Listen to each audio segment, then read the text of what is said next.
Este país não é para amadores. E este país, você imagina se fossem redigidas obras ficcionais sobre alguns momentos da história desse país, elas não teriam sucesso editorial nenhum, porque é um negócio assim, é tão escabroso, tão inusitado, tão fora da curva, que a gente não consegue prever. Quem é que preveria o suicídio do Getúlio? Imagina alguém escrever um livro, um romance, lá em 53, dizendo que o presidente da República iria se suicidar. Quem é? O golpe não, o golpe a gente imaginaria. Quem é que imaginaria o que aconteceu com Collor? Quem é que imaginaria aquilo? O presidente da República, o caçador de marajás, aquela coisa, foi um negócio assim absurdo, né? Um frenesi, um negócio impressionante. Quem é que imaginaria a virada que aconteceu com a Lava Jato, Lula indo acabar na cadeia? Não é? Quem é que imaginaria esse desfecho do Bolsonaro condenado e completamente fora da cena política? Como será a reação dele? Acho que essa é uma questão para a gente pensar. Como será a reação do Bolsonaro, que é um sujeito de muitos altos e baixos emocionais? Ele tem uma tendência claramente depressiva. A gente viu o que aconteceu ali logo depois da derrota. Tipo, completo, não fala com ninguém e tal. Claramente depressiva. Lembrem-se, vamos lembrar desse discurso dele aqui, ó. Ó, olha aqui, lá na Avenida Paulista. Nós temos três alternativas. Em especial para mim. Preso, morto com vitória. Dizer aos canalhas que eu nunca serei preso. Então tá aí. Então, isso lá na eleição, em 2022, ele dizia preso, morto ou vitória. E ele diz, nunca serei preso. Está preso em casa, né? Vamos ver se vai para Papudo ou para a sede da Polícia Federal. Então, preso não e vitória não. Sobrou uma alternativa. Então, vamos ver como a coisa vai andar. Importante dizer, né, a repercussão emocional sobre esta condenação, ele olhar assim e falar, vou ficar até 100 anos preso, né? Isso pode ter uma repercussão direta sobre a saúde dele, tá? Uma repercussão direta sobre a saúde dele, tá? Então, veremos. Então, vamos ficar esperto porque esse filme está passando ainda. Esse filme está passando ainda. Tá?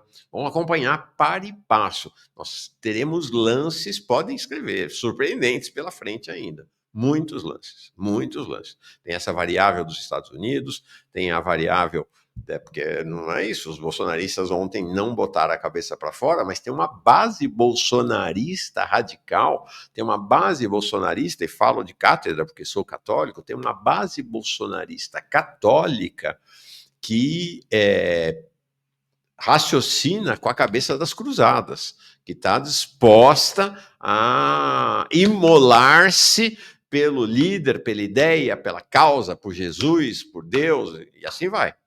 Né? Então vamos aguardar, porque tem muitos desdobramentos pela frente, tá?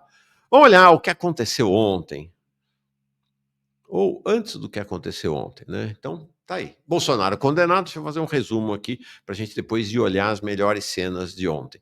Mas não é apenas ele condenado, toda a quadrilha condenada, todo mundo sem exceção condenado. O Mauro Cid, na condição de delator ou colaborador, aí tem uma condenação, ele já vai sair livre, né? Ele é condenado a 2 anos em regime aberto, ele já sai livre, mas também condenado, se não fosse a colaboração, pegaria uma pena equivalente à dos demais. Cenas, né, muito fortes aí desse julgamento, né? Olha essa aqui, Carmen Lúcia, essas fotos todas lá do próprio Supremo, tá?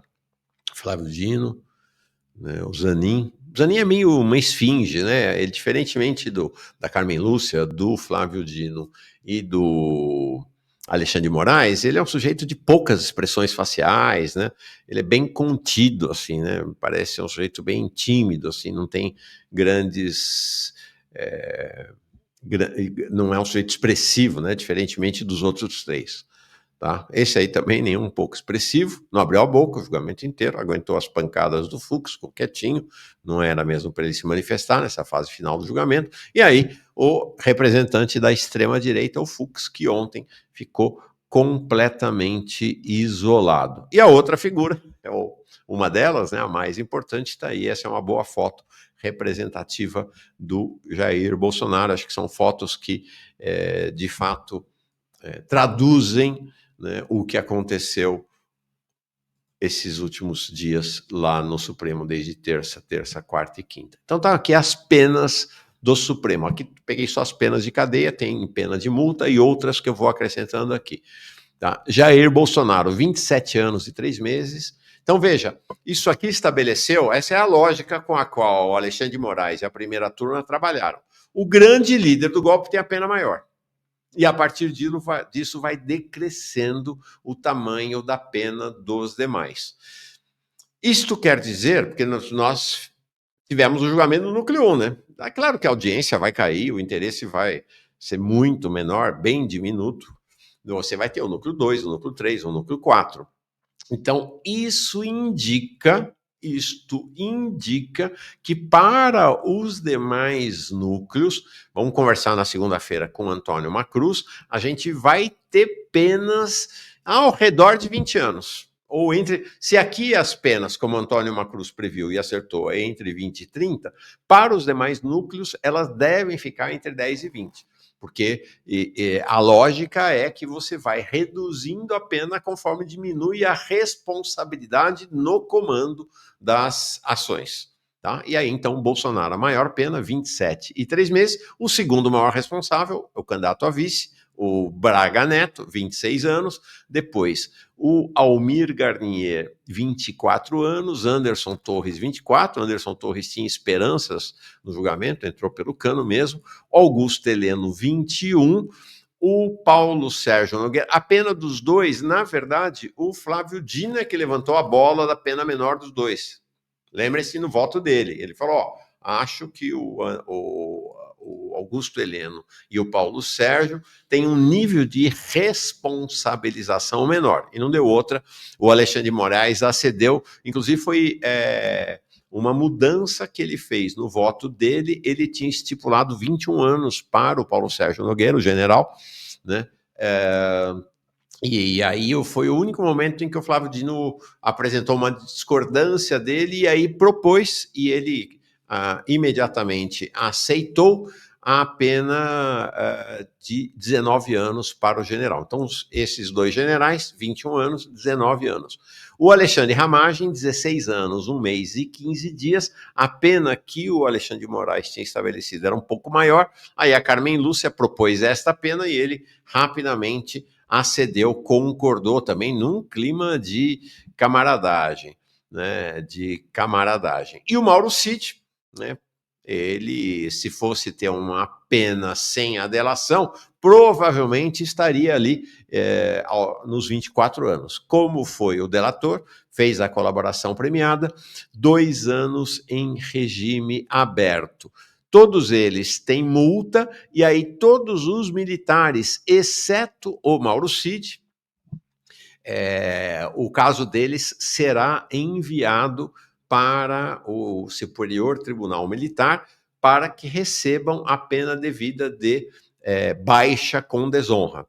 Todo militar condenado acima de 2 anos tem baixa, né, das Forças Armadas com desonra, que é o que acontecerá com todos eles. Além disso, o Anderson Torres e o Alexandre Ramagem serão exonerados a bem do serviço público da Polícia Federal.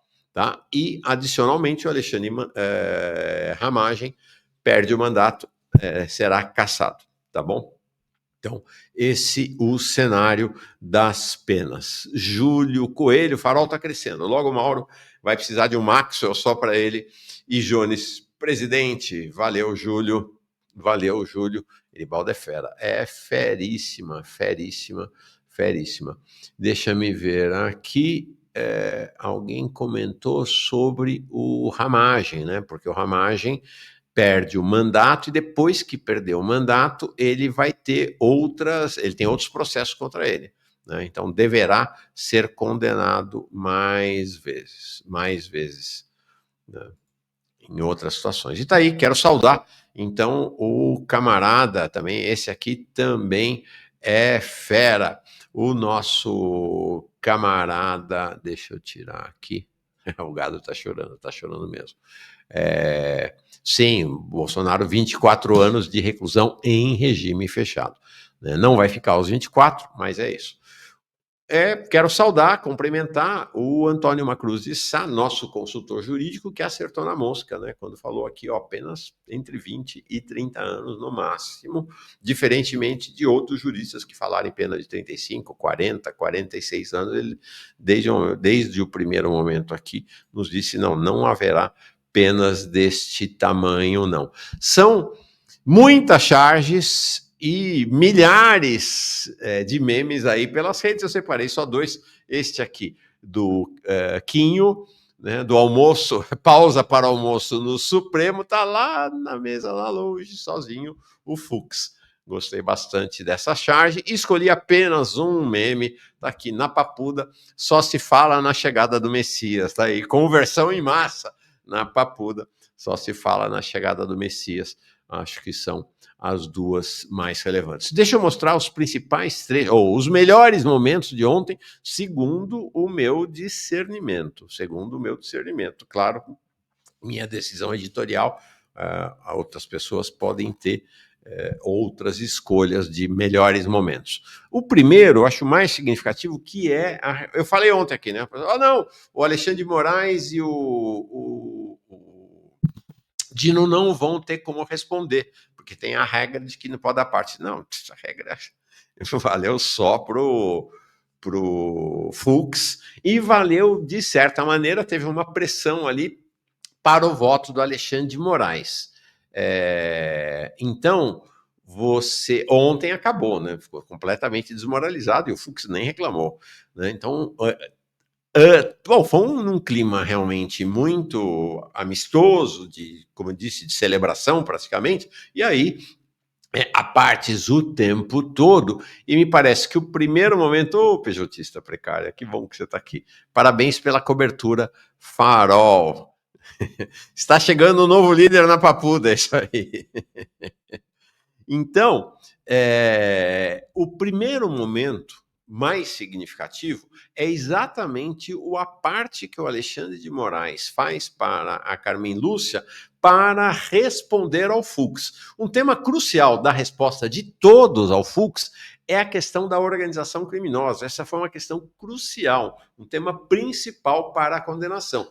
Porque em sendo organização criminosa é uma coisa, em não sendo, como se eles fossem um grupo, um bando, ou fossem ações individuais, o cenário da responsabilização muda radicalmente. Então, o debate sobre organização criminosa foi o debate mais crucial do ponto de vista da consideração sobre o caminho do julgamento. E o Fux entrou pelo cano e a questão Então, essa é a questão do ponto de vista jurídico. Do ponto de vista político-jurídico, o mais importante foi o tamanho.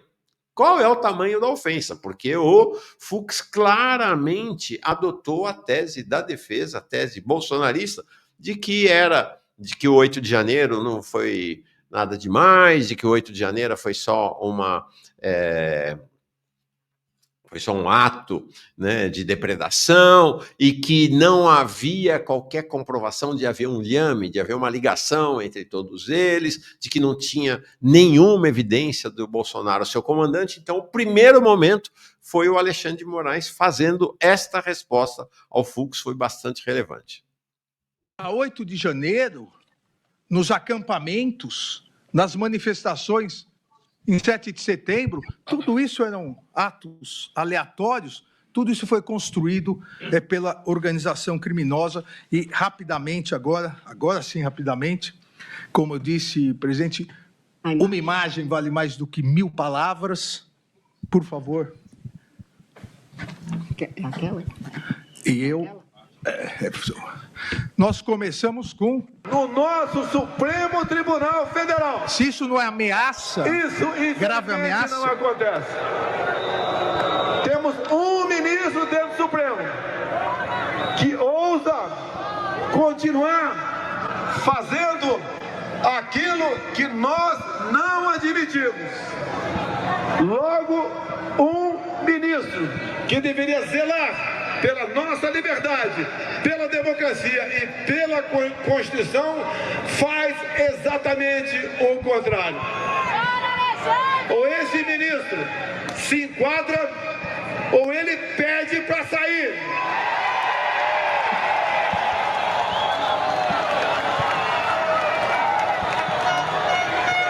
Não se pode admitir que uma pessoa apenas, um homem apenas, turve a nossa democracia e ameace a nossa liberdade. Dizer a esse ministro que ele tem tempo ainda para se redimir, tem tempo ainda de arquivar seus inquéritos. arquivar os inquéritos. Ou melhor, acabou o tempo dele. Sai, Alexandre de Moraes! Deixa de ser canalha!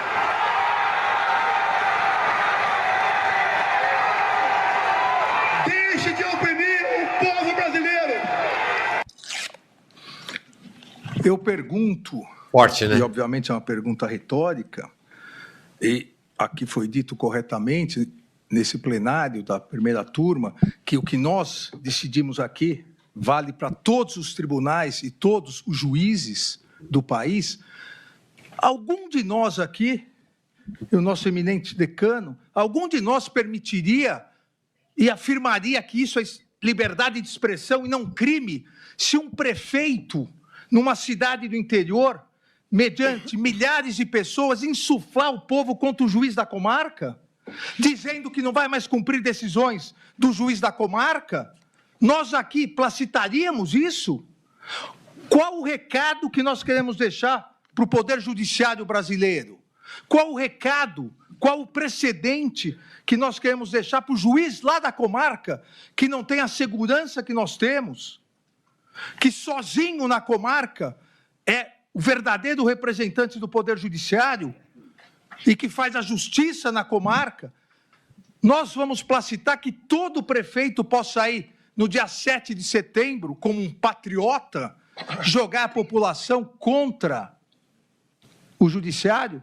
Após isso que ocorreu em 7 de setembro de 2021, todos aqui no Supremo, e o presidente e o ministro Flávio Dino ainda não se encontravam, passaram a sofrer 10 vezes mais ameaças.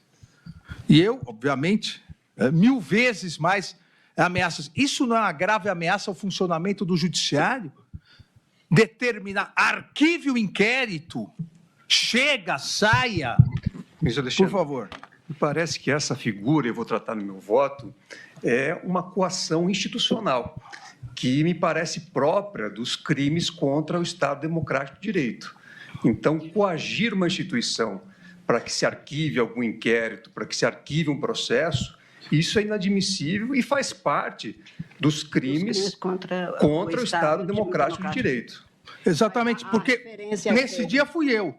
Se eu arquivasse, se eu curvasse a cabeça e covardemente aceitasse e passasse para outro relator, amanhã seria o outro relator. Ou seja, é um crime não contra o Alexandre de Moraes, um crime contra o Estado Democrático de Direito, um dos poderes, o Poder Judiciário. Tá aí, muito forte esse momento. A Priscila chamou atenção aqui nesse discurso, foi lá no 7 de setembro de 2021. Bolsonaro, o sujeito era presidente da República, fazendo o que fez ali, impressionante, realmente. E a gente olha com a distância, né, com o tempo passado, fica ainda mais evidente a agressão à democracia e aos chamados poderes estabelecidos do Brasil. Como eu disse, a questão da organização criminosa foi um tema central, né, ao longo dessas sessões de decisão da condenação. Foi central, e aí o Fux tentou descaracterizar a quadrilha como uma organização criminosa. E aí o Zanin, de fato, tirei o chapéu para ele, arrebentou nesse detalhamento, né, nessa explicação do porquê o que estava sendo julgado é uma organização criminosa. Eu disse aqui, constituir uma organização criminosa com estrutura hierárquica, divisão de tarefas lideradas pelo ex-presidente da República, Jair Messias Bolsonaro. Como eu já disse também, o núcleo contava com o auxílio direto de Walter Souza Braga Neto, Augusto Heleno Ribeiro Pereira, Anderson Gustavo Torres e Alexandre Ramagem Rodrigues. Mauro César Barbosa Cid, como porta-voz e assessor próximo ao ex-presidente, transmitia as orientações dos demais. A finalidade era a elaboração e a disseminação de mensagens que deslegitimassem urnas eletrônicas, propagassem supostas fraudes e sugerissem intervenção das Forças Armadas contra as instituições.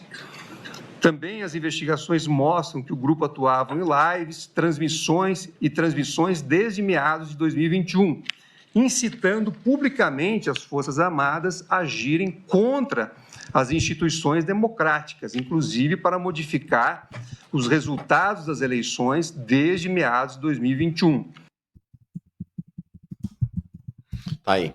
Então, essa caracterização como, de fato, uma organização com hierarquia, liderança e que permanece no tempo, no mínimo entre 2021 e 2023, e com o objetivo não de realizar um crime específico, mas uma cadeia de crimes, A Carmen Lúcia traz outro tema relevante em relação a essa questão da organização criminosa. Sabia de tudo, mas nenhuma organização, todo mundo sabe de tudo. Aliás, se todo mundo souber de tudo, talvez ela nem dê certo, não sei, sou especialista nisso.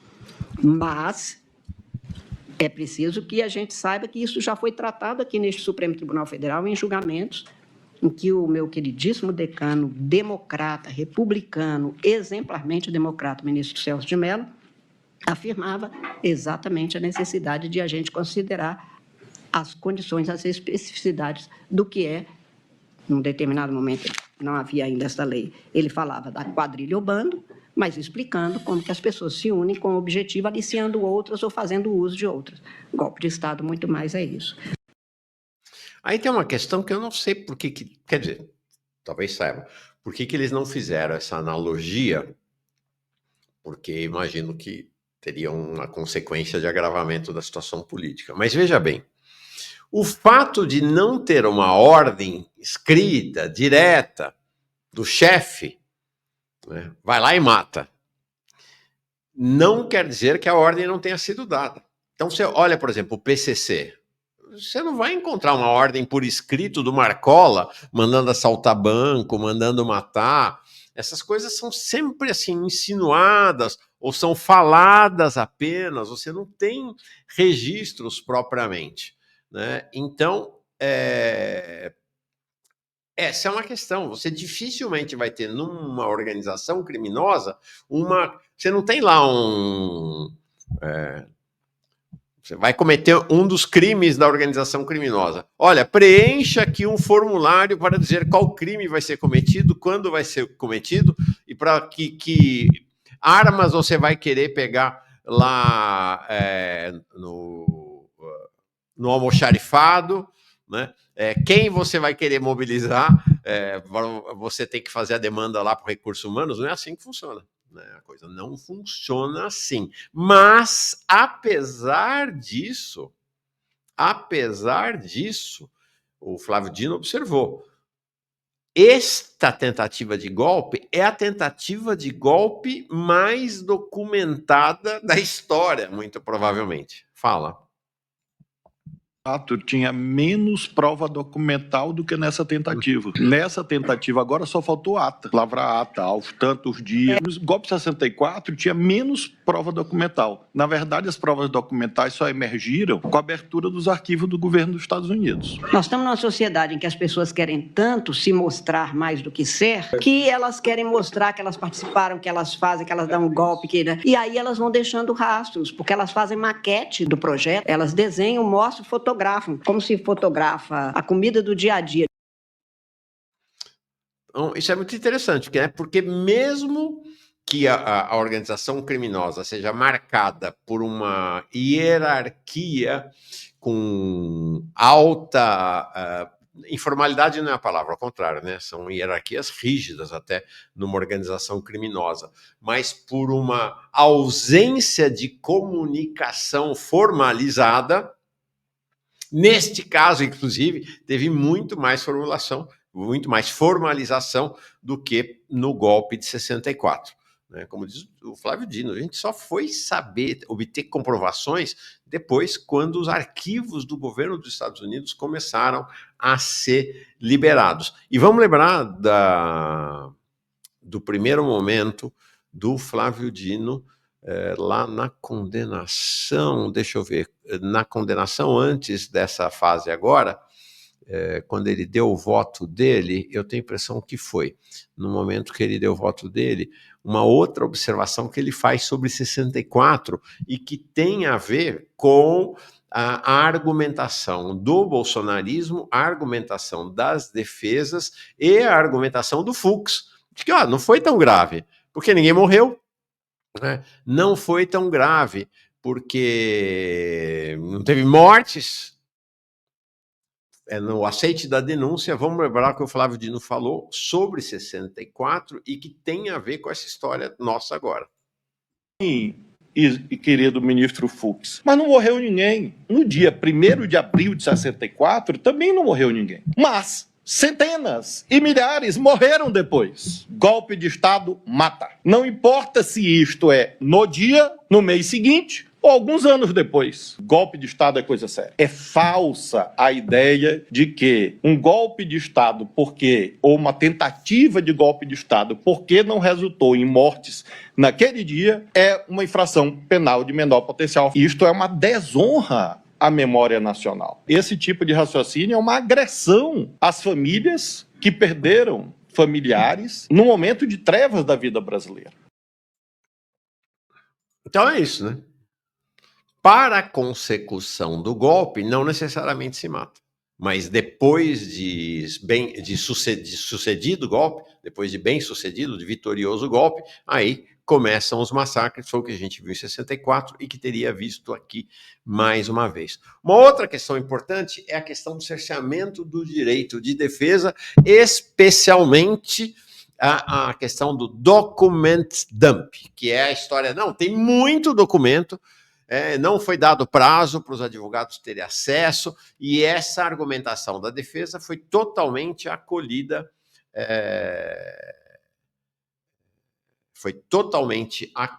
pelo Fux e teve resposta. É uma coisa assim absurda essa argumentação, porque nós estamos na era do Big Data.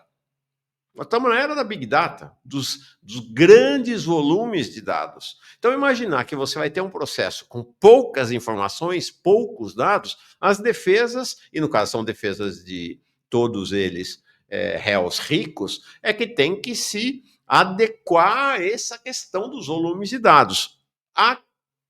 Do ponto de vista do processo, o tema é, tem acesso ou não tem? E aí, tanto o Alexandre de Moraes quanto o Zanin falaram sobre isso, foram muito bem. Que o Ministério Público aqui tenha se utilizado de qualquer prova ou indício que a defesa não tenha tido acesso também. Até porque os advogados, todos os advogados, mesmo que em determinado momento as pessoas físicas dos advogados fossem outros, mas todos acompanharam desde sempre as investigações. Para não ficar citando para não ficar citando e cansá-los, eu fiz no voto, que distribuirei a Vossa Excelência, cada vez que houve acesso nas investigações às datas dos advogados Alexandre Ramagem, Almir Garnier Santos, Anderson Torres, Augusto Heleno, Jair Messias Bolsonaro, Mauro César Barbosa Cid, Paulo Sérgio Nogueira de Oliveira, Walter Souza Braga Neto. Foram inúmeros, como tem absoluto direito os advogados, a defesa, foram inúmeros acessos sempre a todas as provas e todos os documentos juntados aos autos. Tá aí. E aí, o Zanin, mais uma vez, vai muito bem, eu achei, nessa questão desse grande volume de dados. Olha só. Cofre da Polícia Federal fazendo dentro de sala-cofre da E Polícia. quem está fazendo referência aqui? De que em outros processos também teve um grande volume de dados, Lava Jato, e não tinha essa coisa de dar link, de a informação ser completamente eletrônica. Então ele fala como é que era o acesso. Vamos lá. Sala-cofre da Polícia Federal fazendo análise. Então, aqui, inclusive, foi, ao meu ver, facilitado o trabalho das defesas a partir do encaminhamento da íntegra do material na forma decidida pelo eminente relator. Então, desse modo, reforço pedindo vênias compressões em sentido contrário, não identifico nenhuma espécie de cesseamento de defesa. Houve nova imputação de suspeição do ministro relator em razão do indeferimento pontual de diligências no curso da instrução, mas, na minha compreensão, também não há qualquer indício de parcialidade.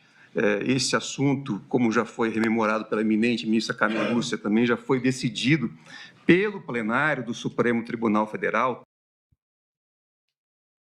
Tá aí. Tá? Então, achei bem relevante, efetivamente, esse posicionamento do Zanin em relação ao tema dos dados. Tá? Bom, deixa eu colocar aqui um trecho, pelo menos, do momento glorioso, né? Do momento principal, que é a definição da pena do Bolsonaro. Vamos lá. Acho que foi o momento, assim, ficou todo mundo grudado, né? Tipo, os últimos minutos da prorrogação da final da Copa do Mundo, realmente foi bem... foi um momento muito, muito relevante. Deixa eu pegar aqui. Espera aí, vem cá. Vem cá, meu louro. Tá aqui. Então, vamos olhar juntos. Estou pegando aqui direto, porque não deu tempo de fazer corte. É muita coisa para poder fazer o corte aqui. Vamos lá, então, o Zanin, passando a palavra para o Alexandre de Moraes para falar da pena do Bolsonaro. Eu, no voto escrito, considero a relevância da colaboração e considerei de alta relevância, apenas para explicitar. Pois não, ministro Flávio Dino. Obrigado, presidente. Então, agora, iniciarei pelo líder da organização criminosa e, na sequência, como disse, em ordem, ao meu ver, decrescente de culpabilidade. Réu Jair Messias Bolsonaro. A gravidade e intensidade da culpabilidade, motivos, circunstâncias, consequências do crime e conduta social são amplamente desfavoráveis ao réu Jair Messias Bolsonaro. A circunstância judicial da culpabilidade, enquanto avaliação do comportamento do agente, deve ser levada em conta a maior ou menor reprovabilidade e censurabilidade de sua conduta, pela exigibilidade de ter atuado de acordo com a legislação. E, obviamente, nesse caso, é gravemente desfavorável ao réu Jair Messias Bolsonaro, que exerceu a presidência da República entre os anos de 2019 e 2022 e, durante esse período, como comprovado na ação penal, instrumentalizou o aparato estatal e mobilizou agentes e recursos públicos com o intuito de propagar falsas narrativas com objetivo principal de provocar a instabilidade social e se perpetuar no poder. Depositário da confiança do eleitorado, agiu dolosamente de forma a induzir a população em erro, notadamente no ponto relacionado à integridade dos sistemas de votação e as urnas eletrônicas, bem como incitar a população contra o Poder Judiciário. Espera-se que aquele que foi eleito democraticamente para o mais alto cargo da República paute suas atitudes com mais rigor. Todavia, não foi o que aconteceu. O que se viu durante 4 anos do mandato foi a implementação de uma organização criminosa, tendo como líder o réu Jair Messias Bolsonaro, com o intuito de colocar em prática o plano de ruptura institucional com um golpe de Estado e o fim do Estado democrático de direito. Então, a culpabilidade é desfavorável. As circunstâncias do crime igualmente desfavorável, porque demonstram que os atos criminosos, golpistas e atentatórios das instituições republicanas resultaram de planejamento, organização, estruturação, financiamento e execução desse núcleo crucial da organização criminosa, do qual lidera Jair Messias Bolsonaro. Também é desfavorável, assim como a gravidade e intensidade amplamente desfavorável dos motivos para a prática delituosa. Quais foram os motivos para a prática delituosa? A ideia de perpetuação no poder do seu grupo político, independentemente do respeito às regras democráticas e às instituições republicanas. Também as consequências do crime são amplamente desfavoráveis, porque direcionadas a aniquilar os pilares essenciais do Estado democrático de direito, mediante violência, grave ameaça, ataques sistemáticos ao poder judiciário, e a consequência maior do crime seria o retorno a uma ditadura no Brasil. A dimensão do episódio, inclusive, suscitou manifestações oficiais de diversos líderes políticos de inúmeros países, líderes religiosos, demonstrando o impacto que foi a tentativa de quebra da normalidade democrática e institucional no Brasil. Também a conduta social é desfavorável e merece a reprovabilidade do artigo 59, porque o réu, na qualidade de presidente da República, eleito democraticamente, reuniu-se com embaixadores na prática delituosa, com embaixadores de diversos países para disseminar informações mentirosas sobre o próprio país que comandava. Assim, a gravidade e intensidade das circunstâncias judiciais são amplamente prejudiciais ao réu. A partir dessa análise do artigo 59, fixarei de todos os delitos, começando pelo artigo 2º, caput, parágrafo 2º, 3º e 4º, inciso 2º, da Lei 12.850, de 2013, que é a Lei das Organizações Criminosas Armadas. Com base nas circunstâncias amplamente desfavoráveis do artigo 56, fixo a pena base, e a pena base vai de 3 a 8 anos, fixo a pena base em 5 anos e 6 meses de reclusão. Na segunda fase da dosimetria, verifico a existência de circunstância atenuante prevista no artigo 65, inciso 1º do Código Penal, uma vez que o réu, nascido em 21 de março de 1955, possui mais de 70 anos. Por essa razão, aplico a redução em razão da atenuante e os 5 anos e 6 meses de reclusão se tornam 4 anos e 7 meses de reclusão. Na terceira etapa, nos termos dos parágrafos 2º e 3º, a pena é agravada para quem exerce o comando individual ou coletivo da organização criminosa, ainda que não pratique pessoalmente os atos de execução, e o parágrafo 4º, inciso 2º, a pena é aumentada de 1/6 a 2/3 se há concurso de funcionário público, aplico o aumento em 2/3 da pena em razão do reconhecimento pela turma de ter atuado como líder da organização criminosa. E a pena definitiva para esse primeiro crime se torna 7 anos e 7 meses de reclusão. Para o segundo crime, presidente, artigo 359-L, abolição violenta do Estado Democrático de Direito, a pena base prevista no Código Penal, no artigo 359-L, reclusão de 4 a 8 anos, além da pena correspondente à violência. Com base nas circunstâncias judiciais já analisadas, fixo a pena base em 7 anos e 6 meses de reclusão.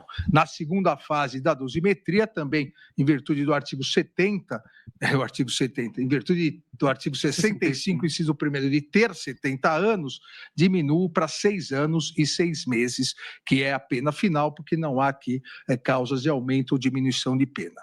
Em relação a golpe de Estado, a previsão do artigo 359-M do Código Penal, a reclusão é de 4 a 12 anos, além da pena correspondente à violência. Da mesma forma, amplamente desfavorável às circunstâncias judiciais, fixou a pena base em 10 anos, diminui pela idade para 8 anos e 2 meses, e é essa a pena final para esse delito. Vossa Excelência, então, está aplicando na segunda fase para todos os crimes, para todos os crimes, atenuante do artigo 65, inciso 1 do Código Penal, que diz respeito a maior de 65 anos de idade. Eu aplico para todos os crimes. Poderia aguardar também e aplicar no final, mas não sabia ainda o resultado do julgamento, então eu aplico individualmente para todos, que matematicamente dá no mesmo. O artigo 163, em relação ao dano qualificado, eu aplico a pena base em 3 anos de detenção e 75 dias multa, fixando de a multa e 1 salário mínimo, aplicando a atenuante, e aí a pena já fica definitiva em relação a esse delito, 2 anos e 6 meses de detenção e 62 dias multa, fixando cada dia a multa em 1 salário mínimo, em virtude das condições econômicas do réu. Artigo 62, inciso 1º, a deterioração do patrimônio tombado, artigo 621 da Lei 9.605, de 98, eu aplico a pena base em 3 anos de reclusão e 75 dias multa, cada dia multa 1 salário mínimo, aplico a redução do artigo 65, inciso 1º, da idade, e torno definitiva a pena em relação a esse crime, 2 anos e 6 meses de reclusão e 62 dias multa, fixando cada dia multa e 1 salário mínimo. No total, consideradas todas as penas acima fixadas e a existência, como a maioria da turma reconheceu, do concurso material de delitos, concurso material previsto no artigo 69 do Código Penal, que determina a somatória das penas, fixo a pena final para o réu Jair Messias Bolsonaro em 27 anos e 3 meses, sendo 24 anos e 9 meses de reclusão e 2 anos e 6 meses de detenção, além de 124 dias multa, cada dia multa no valor de 1 salário mínimo. Fixo o regime inicial do cumprimento da pena, o regime fechado, nos termos do artigo 33 do Código Penal. Ainda é fixo a pena multa, como disse, 124 dias multa, o valor de 1 salário mínimo, considerado sempre, aqui eu não vou repetir para todos os demais réus, o salário mínimo é sempre considerado vigente à época do fato e atualizado até a data do efetivo pagamento. Então, em resumo, 27 anos e 3 meses de pena privativa de liberdade, sendo 24 anos e 9 meses de reclusão, 2 anos e 6 meses de detenção e 124 dias multa é a pena. Obrigado, ministro Alexandre de Moraes. Como voto é o ministro Flávio Dino. Tá aí. E aí foi a pena que prevaleceu. Tá? Então tá aí, histórico esse voto, e todo mundo seguiu, exceto o Fux, evidentemente, tá? Inclusive, assim, cada um dos ministros foi dizendo, eu tinha um pouquinho menor, ou eu tinha um pouquinho maior, mas todo mundo abriu mão para fechar ao redor da pena estabelecida pelo Alexandre de Moraes. Bom, seguinte, observação aqui antes de continuar com a cobertura do julgamento. Algumas pessoas cobraram, acho que o Ricardo Dias foi a principal, onde é que está a charge do Maringoni para esse momento? Até escrevi para o Maringoni, ele morreu de dar risada no WhatsApp, né? Escrevi agora para ele, ele falou que vai ver se inspira hoje. Aí, se ele se inspirar hoje ou no fim de semana, segunda-feira, trago a charge dele. Ontem ele não se inspirou. Como eu disse no editorial, houve 2 presenças simbólicas e importantes no julgamento. Do Gilmar Mendes, que assistiu praticamente o dia de ontem inteiro, ele que é o chamado decano. Ele é o decano do tribunal, do STF. Decano é o mais velho, né? Não mais velho em idade, né? O mais velho em tempo no tribunal. Então, ele é o decano, assim como a Carmen Lúcia é a decana da primeira turma. Então, o decano sempre tem, ou a decana sempre tem uma deferência, é sempre referido como uma liderança no tribunal. E no caso, especialmente do Gilmar Mendes, além de ser o decano, ele evidentemente é um dos principais líderes do STF já há muitos anos. Então foi muito relevante. E o segundo fato relevante foi a presença do Barroso, presidente do STF, que nessa parte final da sessão de ontem sentou ao lado do Zanin, né, inclusive a secretária, no lugar do secretário ou secretária da primeira turma e da sessão, né, e ficou ali acompanhando. Isso deu margem até a brincadeira entre eles. E aí ele fez um discurso no final. Então isso foi tudo gestos simbólicos para mostrar a unidade do STF ao redor da primeira turma e da decisão que foi tomada. É claro que não existe essa unidade completa, tem pelo menos 3 dissidentes ali, pelo menos, né? Que é o Fux, que se lançou como o jurista da extrema-direita brasileira, o André Mendonça e o Nunes Marques. Vamos ver aqui um trechinho do que o Barroso falou. E, sobretudo, ao relator, o ministro Alexandre de Moraes, pelo trabalho hercúleo que desenvolveu ao longo dos anos na preparação desse julgamento paradigmático, divisor de águas na história do Brasil.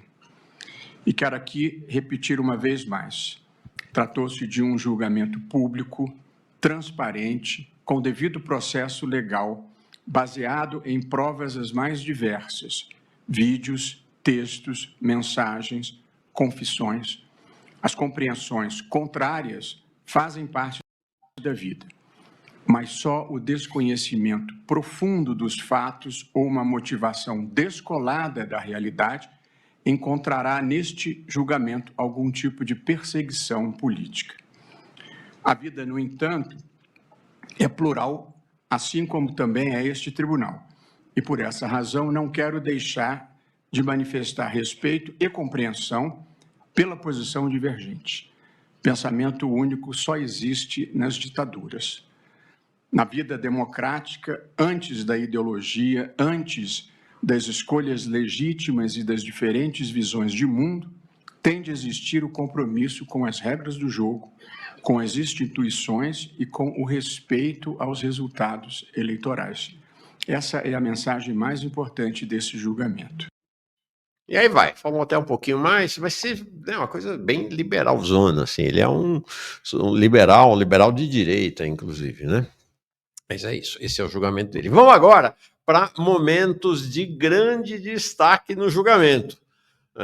Grande destaque, momentos dessa descontração, dessa alegria. Me parece que tinha uma sensação de dever cumprido, sabe assim, tá chegando no final e tem uma sensação de dever cumprido, e depois da tensão causada pelo voto do Fux, veio esse relaxamento do momento final. Deixaram o Fux ali de lado, deram umas cacetadas nele, mas ele foi ignorado por todo mundo, como aquela charge lá, ele almoçando lá no fundo sozinho, né? E aí teve espaço para brincadeiras entre eles, né? A Carmen Lúcia estava inspiradíssima. Então, o Alexandre de Moraes, nós mostrei, foi o primeiro vídeo que a gente mostrou, ou a parte dele para Carmen Lúcia, para falar dessa questão do peso que foi o golpe, do tamanho que foi o golpe, do risco que foi o golpe e de como o golpe foi realmente relevante, ao contrário do que disse o Fux. E aí a Carmen dá uma cutucadinha bem humorada no Alexandre de Moraes. Estou terminando, ministra Carmen. Termina que eu tenho um voto para dar. Me deixa Eu falar. vou ouvir. Termina que eu tenho voto para dar. Estou terminando, ministra Carmen. Termina que eu tenho um voto para dar. Me deixa falar. Só... Me deixa falar. Me deixa falar. E aqui tem uma outra história sobre neutralização. Essa história da Carmen Lúcia também divertidíssima, divertidíssima. Vamos lá. Neutralizá-lo, e neutralizá-lo, não é, ministro? É preciso que se diga que não é uma coisa boa. Eu digo isto, e aí faço um parênteses rapidíssimo, que outro dia, entrando numa farmácia, uma senhora falou que Vossa Excelência era muito sei qual a palavra que ele usou, mas não foi muito Não foi bacana, não. lisonjeiro. Não foi. Não, ele disse assim, só porque meu marido falou que queriam neutralizá-lo. Neutralização não é ruim. Como assim? Ela disse, porque uma amiga minha que fez neutralização ficou bem. Eu falei, não, a senhora está confundindo com harmonização. Harmonização, deixa-me explicar. Mas ela queria que eu fizesse também? Claro, ela achou que Vossa Excelência... Está difícil a vida. Ela achou que Vossa Excelência... Eu expliquei, eu falei, olha, a harmonização, do que me consta, é para a pessoa não ter problemas com as rugas do envelhecimento.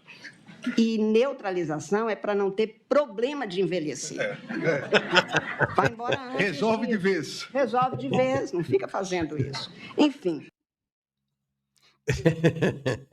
Sensacional. A diferença entre neutralização e harmonização. Harmonização facial, no caso. Adorei essa história. Foi realmente muito divertida. Outro momento também divertido foi até falar aqui no chat, eu tinha separado para depois, que é a questão da multa para o Bolsonaro. E aí o Dino vai, porque o Alexandre de Moraes tinha proposto um dia multa, um salário mínimo, né, de dia multa. E aí não sei se a expressão é essa. E aí o Dino vai dizer, não, mas espera lá, olha aqui que interessante.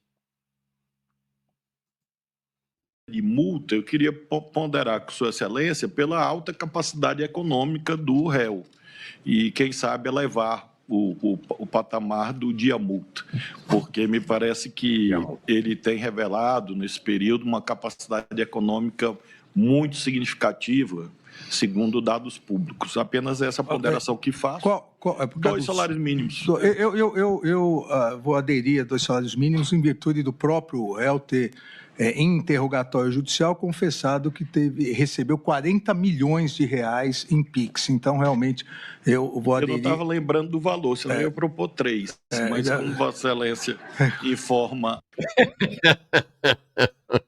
Devia ter ficado em 3, no mínimo, né? 4, 5, mas foi divertido. E o momento realmente mais interessante, que foi o único momento em que o Alexandre de Moraes se dirige diretamente ao Fux. E ele mostra o seguinte, meu caro, você não me afetou, você não nos afetou. E em relação àquele voto absurdo do Fux, né, de 13 horas, ele vai tirar um sarro do Fux em relação a esse voto. Né? Olha que interessante. Excelência, a maldade... Peraí, deixa eu... Eu não falei com Vossa Excelência a maldade que me fizeram ontem. De fazer eu perder quase 2/3 do jogo do Corinthians. E o Atlético Paranaense, eu cheguei em casa, já estava 2-0. Para minha felicidade, mas perdi aquele momento de felicidade dos 2 gols. E eu... Então foi isso, o prejuízo que você me deu, que você deu aqui ao Supremo, foi o prejuízo de eu ter perdido o jogo do Corinthians. Realmente foi interessante, uma boa saída dele para mostrar, foi absolutamente relevante. Né? Diz aqui o Cisen, não atrapalhe um corintiano. É isso aí. Tá? Aí teve lá, enfim, teve mais um monte de brincadeiras, eu separei essas, achei que foram as mais relevantes. Bom, cenário que nós temos a partir de hoje, tá? Como eu disse, o Bolsonaro pode ficar, não vai ficar, tá? Pode ficar inelegível até 2062, após a condenação por trama golpista, quando ele teria, então, 107 anos de idade. Né? Por quê? Porque ele fica, e todos os demais, né, sujeito à pena de inelegibilidade, tá? Aí a inelegibilidade conta depois da pena. Tá? Depois, então, 27 anos e 3 meses e depois 8 anos de inelegibilidade. A história não vai ser bem assim. Da mesma maneira como nós nunca acreditamos aqui falei, não acredito, ele não vai ser condenado a 46 anos, como muita gente ficou agitando por aí, não tem chance. Ele não vai ficar inelegível até os 107 anos de idade. ele já estava inelegível até 2030 por conta da condenação do TSE. Por conta desta condenação agora, ele vai, porque tem a questão da progressão da pena, dele ser solto, da pena ser extinta mais para frente, quem sabe. Tem muitas variáveis ainda para acontecer. Então, eu acredito, vamos conversar segunda-feira com o Antônio Macruz, numa pena de inelegibilidade, de que o prazo da inelegibilidade dele irá entre 2040, então assim, 85 anos de idade, enfim, mas de qualquer maneira ele está completamente fora do jogo. A outra questão importante ontem, eu já destaquei aqui que a gente tem tanto o Ramagem quanto o Anderson perdem o cargo de funcionários da Polícia Federal, são botados para fora da Polícia Federal, como todos os militares, inclusive o Bolsonaro, né? Eles têm baixa com desonra, isso foi remetido para o Superior Tribunal Militar, que é quem tem que resolver isto, mas está na norma, tá? Eles não têm como escapar desta punição. O único que escapa é o Mauro Cid, porque é para penas acima de 2 anos, né? E o Mauro Cid teve penas de 2 anos. Então, a outra pena, então, além da prisão, além da multa, é esta para o Ramagem. Ele teve a menor pena de prisão, mas tem a perda do mandato. Então, isso vai ser encaminhado para a mesa da Câmara, e aí vamos ver, vai ter uma batalha, vai ter uma guerra lá no Congresso em relação a este tema, com certeza. Outra questão é quando eles vão ser presos e onde serão presos, tá? Então essa é uma questão também que vai ser analisada, como foi ontem, um por um, tá? Vai ser analisado um por um. Então, e aí tem a questão, o Bolsonaro vai ficar em casa ou não vai? A defesa vai pedir prisão domiciliar, alegando as sequelas da facada. Eu falei aqui durante vários encontros nossos que o mais provável para o Bolsonaro seria a prisão domiciliar, como eles fizeram com o Fernando Collor. Mas isso antes de toda a evolução do embate ao redor do julgamento. Então, imagino que ele começa a cumprir a pena em regime fechado efetivamente. Aí tem a possibilidade da papuda, que ele está desesperado com essa possibilidade, tem a possibilidade de um quartel, mas o Exército já falou que não topa, e tem a possibilidade da sede da Polícia Federal, ou de uma sede da Polícia Federal. Talvez seja até o mais provável nesse primeiro momento. Então, aí mais para frente, na hora que ele tiver um piripaque, na hora que ele tiver um agravamento da condição dele, aí os advogados entram e aí provavelmente a maior parte da pena ele vai acabar cumprindo em casa. Como é que a coisa funciona a partir de agora? Na segunda-feira a gente terá uma explicação detalhada, mas eu já adianto como é que a coisa vai funcionar. A partir de ontem, ou a partir do momento da publicação da sentença, que deve acontecer hoje, as defesas têm 5 dias para apresentar embargos de declaração. O que é embargo de declaração? É um recurso que se faz à própria Câmara, que condenou, no caso a primeira turma, para dirimir eventuais contradições, imprecisões, mas estes embargos de declaração não têm o condão de mudar nenhum resultado, é só para esclarecimento. Então eles têm 5 dias para entrar, e aí tem o prazo para a resposta, não tem um prazo fixado, mas do jeito que as coisas vão lá no Supremo vai ser rápido. Então isso vai até final da semana que vem. Ou começo da outra semana. Então, depois disto,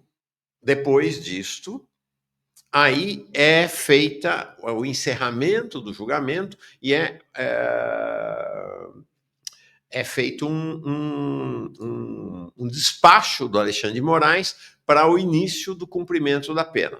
Então, isto deve acontecer entre final de setembro e início de outubro, tá? Essa é a projeção que se faz nesse momento. Segunda-feira, a gente conversa com o Alexandre Macruz de Sá sobre esse andamento a partir de agora. Vamos conversar sobre progressão da pena, é isso aí, tá? E, finalmente, embargos infringentes. Embargos infringentes são embargos com o poder até de eventualmente mudar o tamanho das penas, mas esse embargo infringente não seria para a primeira turma, seria para o plenário do Supremo, mas para que a defesa tivesse direito a esses embargos, teria que ter pelo menos 2 votos, teria que ter sido 3-2. Em 5-0 ou 4-1, ela não tem direito aos embargos infringentes, então a história, o julgamento acaba com esses eventuais embargos de declaração que, evidentemente,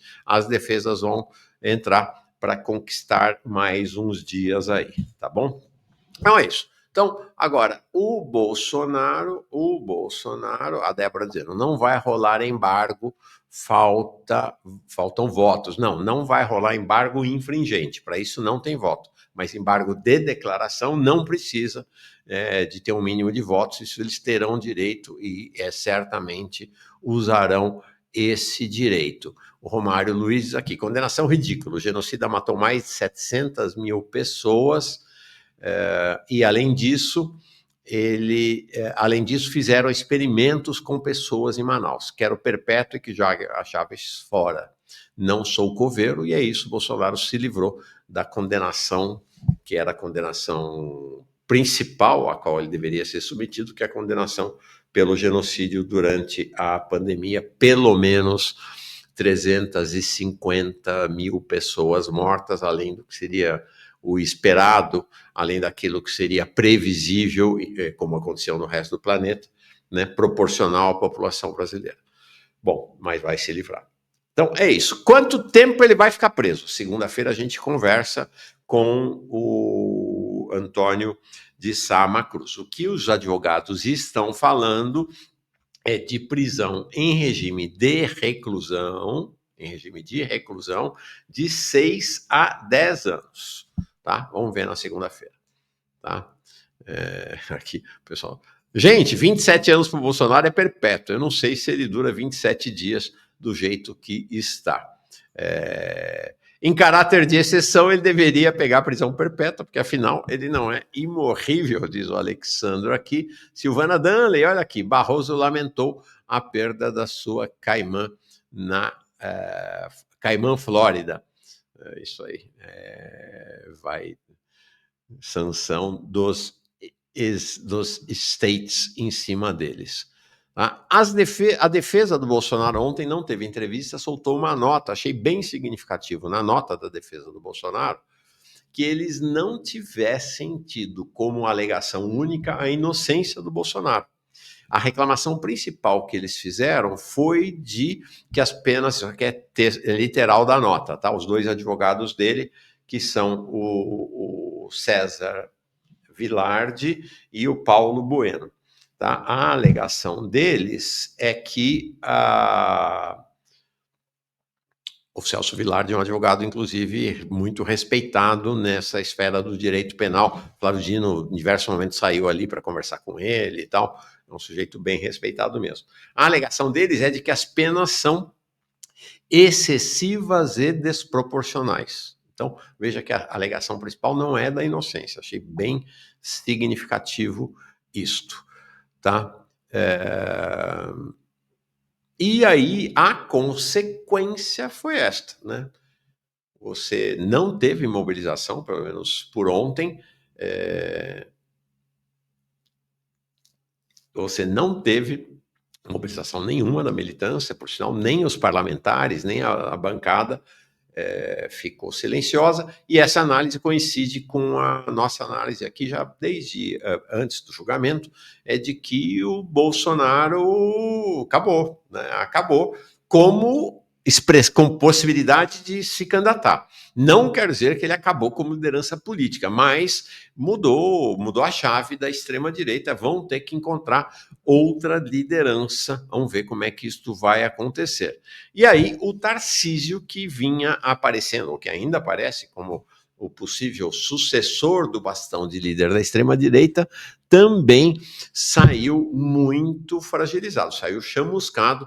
A opção dele, que foi a opção de grudar no Bolsonaro, no discurso bolsonarista, para manter o apoio do bolsonarismo, queimou muito até com a direita tradicional. Então, para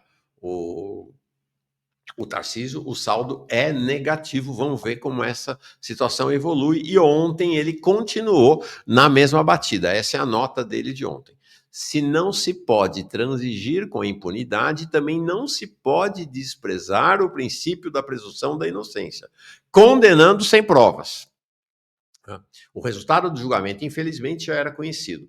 Bolsonaro e os demais estão sendo vítimas de uma sentença injusta com penas desproporcionais. Então, veja aqui que ele bate, né, no cravo e na ferradura. Né? Ele vai falar da inocência, né, fala de condenação sem provas, mas, ao mesmo tempo, ele admite que a sentença está com pena desproporcional em linha com o discurso da defesa. A história se encarregará de desmontar as narrativas e a justiça ainda prevalecerá. Força, presidente, seguiremos ao seu lado. Então, esse discurso aí, de fato, não ajuda o próprio Tarcísio no caminho dele.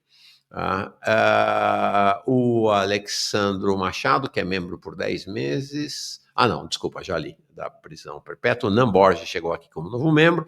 E aí tem a pergunta que o Léo Davi faz. Mauro, uma dúvida. Caso o Tarcísio fosse eleito em 2026, ele poderia dar indulto ao Bolsonaro e liberá-lo da cadeia e extinguir a pena?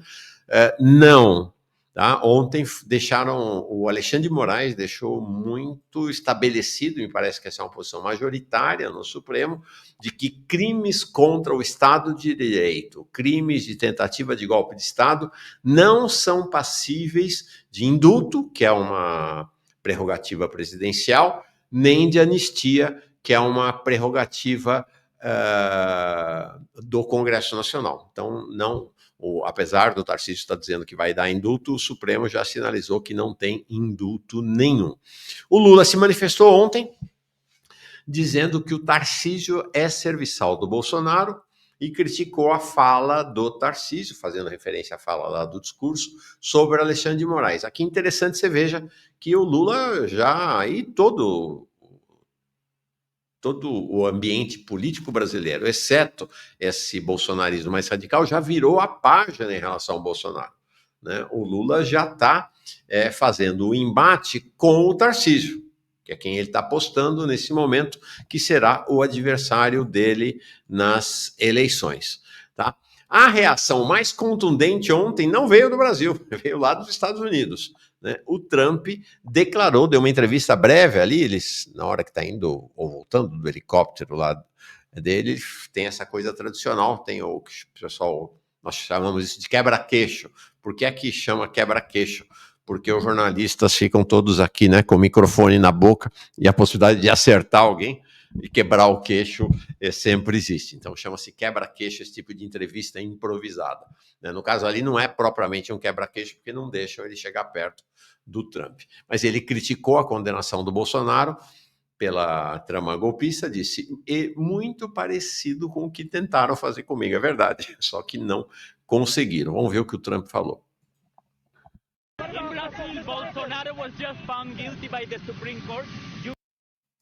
Aí o repórter perguntando, você está pensando em mais sanções ao Brasil?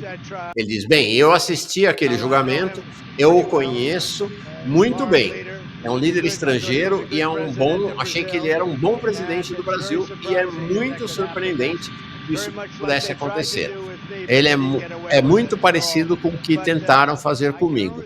Eu só posso dizer isso. Eu o conheci como presidente do Brasil. Ele era um homem bom e eu não vejo isso acontecendo. Né? Foi, mas não foi, né? Foi, mas não foi. Foi, mas não foi. E aí, o Eduardo Bolsonaro, o Paulo Figueiredo, essa turma é isso, né? Esperanças nas Forças Armadas dos Estados Unidos nessa altura do campeonato. O principal pronunciamento do Alexandre Bolsonaro é o Spig dizendo que ele deu um dane-se para o Bolsonaro. De fato, ele não respondeu que vai ter novas sanções, se vai ter mais coisas. Aí o Eduardo Bolsonaro, o que ele fez? Ele grudou na manifestação do Trump a manifestação do secretário de Estado, né, do Marco Rubio, que é um super aliado da extrema-direita latino-americana de uma maneira geral, que soltou essa nota ontem também. Ó, as perseguições políticas do violador de direitos humanos, sancionado Alexandre de Moraes, sancionado por eles, né, continuam, já que ele e outros membros do STF decidiram injustamente prender o ex-presidente Bolsonaro. Os Estados Unidos responderão adequadamente a essa caça às bruxas. Ele foi bem mais assertivo que o Trump, né? Marco Rubio, o gusano de porcaria. Ó, gente, não tem jeito, eu tenho muita dificuldade com essa coisa de palavrão, às vezes escapa algumas. Então, o Spig pedindo desculpa pelo palavreado, não peçam desculpa, cada um é cada um, não tem nenhum problema com isso, mas eu tenho dificuldade, né? Então, perdoem-me vocês. Bom, é isso. O Marco Rubio sinalizando que vai ter mais sanção. O Trump deu pulou em cima do muro. E aí, o que o Eduardo Bolsonaro faz? Ele divulgou soltou lá um Twitter, grudando os dois.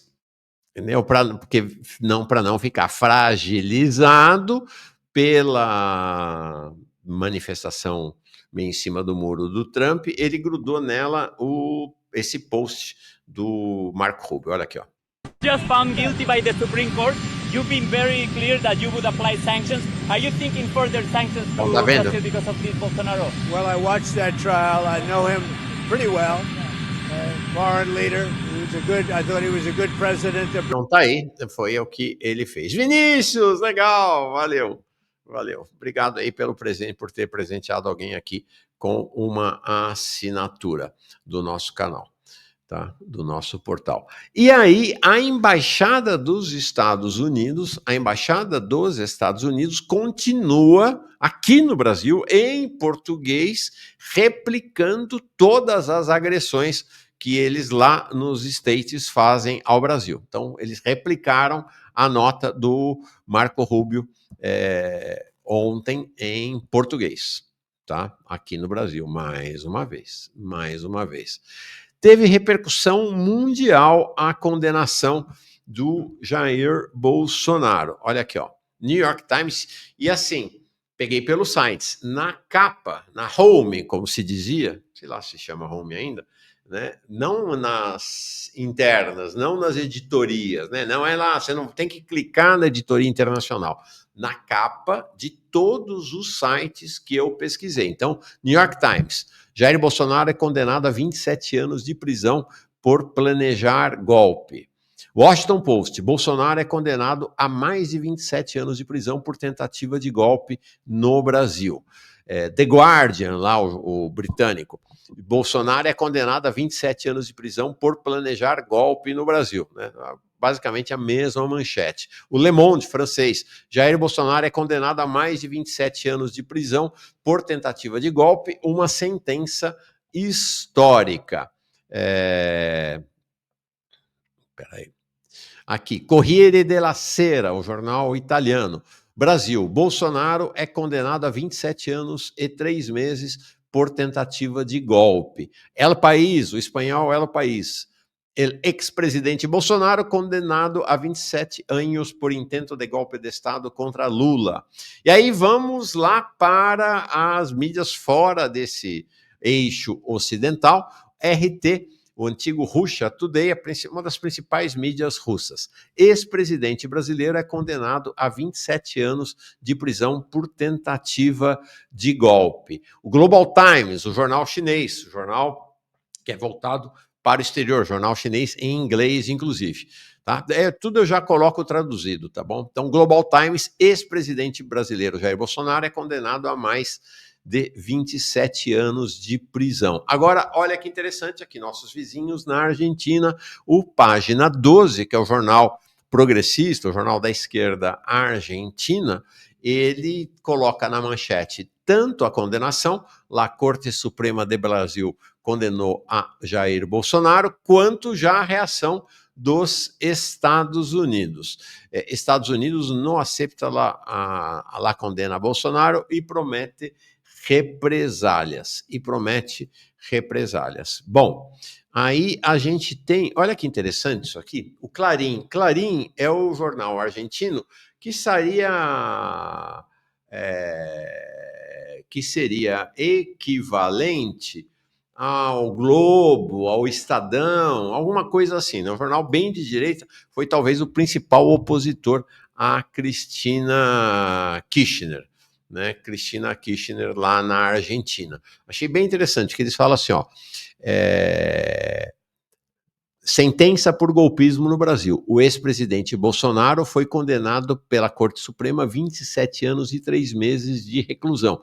E essa é uma questão na Argentina, tá? Essa questão de golpe de Estado é muito sensível até para a direita argentina.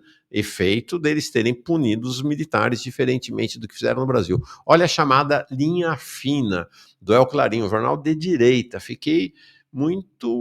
Me chamou a atenção esta posição do Clarín, tá? Ó, em resumo, 27 anos e 3 meses de pena privativa de liberdade, disse o juiz da Corte Suprema, Alexandre de Moraes, ao anunciar a sentença contra o líder de extrema-direita do Brasil, o líder da direita e extrema-direita do Brasil. O pessoal reclama aqui, o próprio Clarín,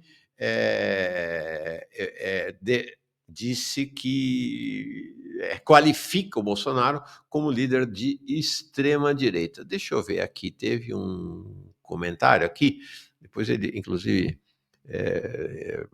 derivou para a falta de educação, Advanced. Fale do Nepal. Camarada, é o seguinte, ontem foi tema nosso o Nepal, de uma longa entrevista com o Hugo Albuquerque, é só você ir no nosso canal de recortes, vai ter a entrevista nossa, tá? Falamos ontem aqui, não vamos falar do Nepal todos os dias, mas semana que vem, inclusive, nós voltaremos ao tema Nepal com o nosso camarada Pitilo e outros que virão aqui, tá bom? E essa coisa dele nomear como extrema-direita, achei bem interessante. Bom, Lula sai, então, fortalecido, evidentemente sai fortalecido. Então, essa é uma questão. Lula sai fortalecido, a extrema-direita sai enfraquecida. Então, a candidatura de Lula ganha força, ganha mais impulso nesse momento, né? E quanto mais o Trump agredir, melhor para o Lula. Então, é o seguinte, isso coloca uma situação interessante, porque o enfraquecimento da extrema-direita enfraquece, apesar do fortalecimento do Lula, enfraquece o discurso padrão do petismo no Brasil, de que não pode ter ninguém além do Lula, porque ou é Lula ou é extrema-direita. Bom, acabou, né? Acabou esse discurso. Vamos ver qual será a retórica petista agora para tentar combater a esquerda radical. É verdade que eles combatem a esquerda radical e toda e qualquer possibilidade de surgimento de alternativas à esquerda desde antes de existir a extrema-direita como força expressiva no Brasil. Desde a posse, desde o primeiro governo Lula, desde o início do século, há 25 anos, que a retórica petista é ou é nós ou é nada e ninguém pode nos atrapalhar, nós somos a esquerda brasileira, já nem falam mais disso. O governo é de centro-direita e com o momento em que Lula se aposentar ou que houver a sucessão de Lula, nem mais o PT poderá ter qualquer vislumbre de ser um partido de esquerda, né? Será um partido de centro-direita como já é o governo Lula. Então, esse discurso acaba. Isto acaba não, né? Eles vão arrumar outro discurso. Eles vão arrumar outro discurso para tentar nos bloquear. Mas, então, em que pese o fortalecimento do Lula, o enfraquecimento da extrema-direita também abre espaço para a esquerda radical. Então, a gente vai ver, e nós temos a esquerda radical, estou dizendo aqui, estou falando esquerda radical, tem líderes jovens com capacidade de ocupar um espaço que o PT, por exemplo, não tem. Tem o Jones, tem a Sâmia, tem o Glauber, tem outros líderes da esquerda radical, jovens que no âmbito do lulismo não tem. Tem lá o Boulos, mas é uma liderança decadente, um pouco mais jovem, mas vai ser quem? O Edinho? Vai ser o Rui Costa? Vai ser o Quaquá? Vai ser o Gilmar Tato, né? Toda essa liderança do PT hoje é uma liderança de centro-direita ou direita. Vai ser o Lindbergh, a Gleisi? Esquece, não tem, né? Eles não têm liderança. Claro, tem o Renato Freitas, mas o Renato Freitas, importante dizer, ele está no PT, mas ele não é do PT. Tá? É importante dizer isso, né? Tanto que ele veio aqui e defendeu um candidato da esquerda radical para a eleição de 2026. Então, ele é apenas suportado.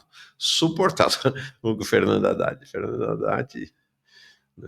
Fernando Haddad não dá, né? Camilo Santana, né? Então, só tem liderança de direita no PT, né? Talvez a única liderança mais, o Agirene tem razão, a Natália Bonavides, mais jovem, mas vamos ver se ela vai ter expressão nacional. Por enquanto, não tem expressão nacional ela. Então, como eu disse, Lula sai muito fortalecido e favorecido.